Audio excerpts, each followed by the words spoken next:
You know, when a fellow billionaire calls you the Elon Musk of your country, people are going to sit up and take notice. So, who is this guy, Dmitry Portnyagin? And what makes his story so incredibly compelling for a new wave of entrepreneurs? See, his peers look at him and they see something totally different. They say he's changing what it even means to be a millionaire. It's not about having millions of dollars. It's about influencing millions of people.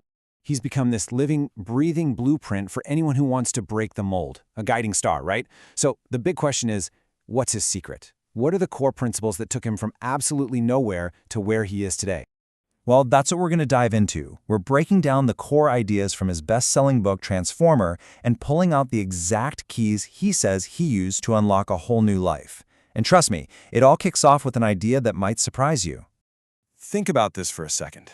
What if being unhappy with your life, that constant feeling of being stuck, what if that's not a bad thing at all? What if it's actually the rocket fuel you've been searching for? All right, so to really get this, we've got to go back to the very beginning. Portnyagin's story starts in Tinda, a small, kind of isolated town way out in the Russian Far East. And in a place like that, well, your life is pretty much planned out for you from day one. So you've got two paths, right? On one hand, there's the old way, the Soviet template. You go to school, you get a safe job for life, you get your pension, it's predictable, it's safe. But then there's the other path, the one he took. And that one is all about risk, freedom, and taking full responsibility for everything. Making that jump, that's not a small step. That's a massive, fundamental shift in how you see the world. And this is where we get to the very first key from his book. He calls it the burning inside. And look, this is more than just, I wish I had a nicer car. He talks about it like a deep, powerful disagreement with your reality. It's a fire inside you that makes just sitting still, accepting things as they are, feel totally and completely impossible. So where did that fire come from for him? Well, it all started with a major shock to the system. He's only 15 years old, and he takes a couple of trips that just completely blow his mind and shatter everything he thought he knew about the world. So imagine this. You go from your little town to the massive city of Moscow, and then to England. The culture shock was just, boom, instant. He's seeing kids his own age who are on a completely different level. They're confident, they're ambitious, they're speaking perfect English. It was like they were from another planet. And in that moment, it hit him just how far behind he really was. Going back home after that, he said it felt like he was traveling back in time, like leaving civilization and going back into the wild. And that feeling, it wasn't just jealousy. No. That was the spark. That was the burning taking hold, fueling this desperate need to break free and catch up. Okay, so he's got this fire now. But he didn't just sit around and daydream about a different life. He immediately started taking action, building the tools he needed to really start changing things.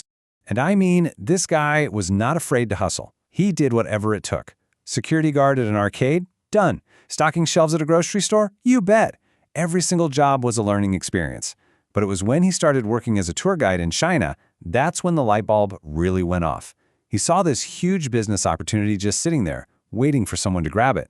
But you know, all those random jobs taught him something much bigger than just how to work hard. They taught him about people. And this led him to another absolutely critical key, your circle. He realized the people around you, they're not just background characters in your story. They are actively pulling you up or dragging you down. There's really no in between. And he gives a really simple but super powerful way to deal with this. First, just take an honest inventory of who you hang out with. Second, figure out who actually lifts you up, who makes you want to be better. Then, step 3 is simple. Spend more time with those people. And step 4, which is just as crucial, you've got to start putting some distance between you and the people who just suck the life and the ambition right out of you. Okay, so mindset is huge. Your circle is huge. Got it. But Portnyagin argues that, especially when you're just starting out, you need something tangible, something real to chase. And for him, that meant getting super clear about money. And he asks this question that I want you to think about. What is the actual price tag of your dream life? I'm not talking about some vague, I want to be rich idea. I mean a number, a specific dollar amount. And listen, this isn't about being greedy. It's about getting clarity. It's about creating a target you can actually see and aim for. And he has a dead simple exercise to figure this out. Here's what you do. First, write down a list of 30 material things you really, truly want. Second, go find out exactly how much they all cost and add it all up. Third, take that big number and divide it by 24. That's for the next 2 years, 24 months. And boom, what you're left with isn't a fuzzy dream anymore. It's your target monthly income. And he's not just making this up, he lived it. You know what his first big goal was? It wasn't a Lambo or a mansion. It was a 1996 Toyota Mark II, a used car. But the reason he wanted it, that was everything. He wanted to impress a girl named Katya, who would later become his wife. That one super specific, emotionally charged goal, that's what lit the fire under him to make his first real money. So, what's your number? Seriously, what's the price of your personal paradise? The whole point of this exercise is to take that fuzzy, someday feeling and turn it into a hard number that you can start chasing, like right now. All right, this brings us to the final key. And honestly, this might be the most important one of all. It's the foundation for everything else. It really all boils down to one simple question. Who's in charge of your life? And here's the absolute core of his message. He says, the second you start blaming someone else, your boss, the economy, your parents, whatever, you've just given away all your power. The only person who is 100% responsible for your life is you, the person in the mirror, period. So what does that really mean? It means stop waiting for a handout. Stop making excuses. It means accepting, really accepting, that where you are right now is a direct result of the choices you've made. And the amazing part of that? It means you, and only you, have the power to change it. So you look at his journey, right? From this tiny, isolated town to international success. It wasn't some lucky break. It wasn't a secret formula. It was a chain of deliberate choices. The choice to let that dissatisfaction burn.